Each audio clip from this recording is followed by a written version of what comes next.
You can be bold without becoming arrogant. And in today's culture of public venom, it's more important than ever to put Christian humility on display without compromising our boldness for the gospel. Are you ready for some good news?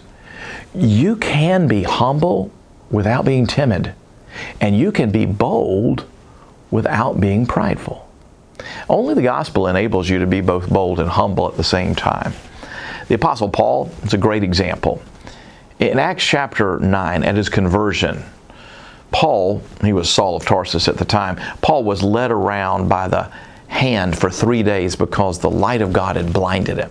So he started his ministry in this deep humility, and it never left him. On the other hand, emboldened by the Spirit, Paul was fearless. I think at the time he appeared before King Festus in Acts 22, where Paul said, "I speak boldly." These two different scenes from Paul's life depict absolute humility and utter boldness. At his conversion, the mighty persecutor of the Christians was suddenly blind, hungry, and dependent upon someone to lead him by the hand. Paul never forgot the humility from which his ministry was born.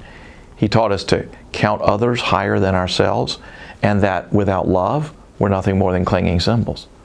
But when appearing before emperors, Paul demonstrated unspeakable boldness, wherein he counted not the risk of his own life. Some expressions of Christianity so emphasize humility that believers are lured into a false ideology of self-deprecation.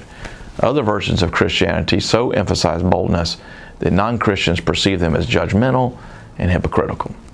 Only the gospel brings together boldness and humility because it takes us out of the picture and puts Christ in the center. For the Christian, life isn't measured through comparisons with others.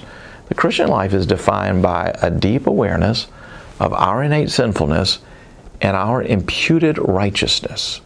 As a Christian, I can say I deserve no good thing and at the same time passionately affirm that I'm of infinite worth to God. I can at the same time declare I justly deserve God's displeasure, but that I am the eternal recipient of every spiritual blessing in Christ. Every other expression of human worth either leads to pride or to shame.